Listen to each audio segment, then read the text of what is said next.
Yan guys, o dito ay may, doon sa gilid may ano, may aloe vera. Yan, may okra, may mga saluyot. Yan, ang lalaki na ng mga talong ko dito. O, di ba? Magsanto sawa na naman ako nito pag namunga na yung mga talong ko. Yan, dito may alubati. Yan. Yan, tapos ang papaya ko. Naman na side ay ang aking mga kamuti, matataba na. Tapos doon sa gilid, ayan may papaya. Doon sa gilid naman ay ano, ayan po ay tanglad. Doon naman sa gilid na yan may mga spring onion, tapos at saka talong. Ayan. Diyan sa gilid na yan na may bakante, ano yan, may mga loy ako yan diyan. O, diba? O, diba? Ang tataba na ng kamote ko. Ayan. Parang kailan na akong bumalik na tinanim ko, ito na sila kataba, ilang buwan pa lang. Matataba na, oh. Ayan, mga talong yan dyan. Ang dami kong mga pananim ng mga talong dito. Yan dyan, talong, spring onion, yan. Iba nawala, kinain ng tipaklong. Ayan po. Na side, ano sa Chinese, to siya eh. Yung hinahalo sa dumplings. Sa itlog, masarap din siya. Ayan, ang spring onion ko. Ayan, ang lalaki po yan. May mga kamatis. Ayan, spring onion.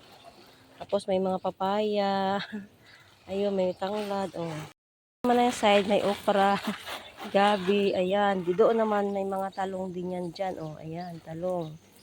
Ayan po, talong. Ayan, alugbati. Ayan, may basil. Ayan. Ayan po, basil yan. Ayan. May pakwan yan dyan, oh. Sa piraso, yan, pakwan. Ayan. Tapos, at dito naman na side ko ay may sitaw, may mais. Ayan. Matataba na yung mga alugbati ko dito, oh. Tapos dito sa mga gilid may mga tanim din yung mga sitaw, mga panibago. O, diba?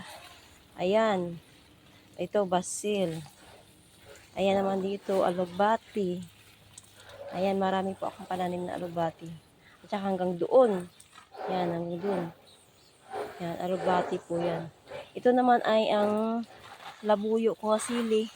Hapon hinarbisan ko siya kasi maraming namumula na. O, diba? Dalawang bote ng sukaan ng lagayan ko na ginawa kong siling maanghang. Yan. Yan po. O, diba? Ang tataba na ng basil ko. Tanggalan ko siya ng bulaklak kasi mabilis to siyang tatanda. Kasi wala nang taga-harvest namin. Ayan. So, harbisan ko din to at bigay ko doon sa may tindahan. Yan. Po sa Taiwan, yung ganito po ay ginugulay po ito. Yan. Yan. Ito. Yan. Kulay violet siya. Ito ay ginugulay. Ayan, on tataba. Yung amo ko nito ang nagtanim. Kasi, yan. Ako yung taga-alaga. Yan. Ayan, oh, mataba siya. So, gugulayin ko siya kasi ang tataba na. Nagulay ko na. Harvest ko na pala. Ayan. Sobrang init. Mamayang hapon magagawa ako ng mga ano yan? Kung sa aking mga ano to? Sitaw. Yan. Ayaw ko na itong ganitong gasing gulay kasi mapait. Hindi masarap.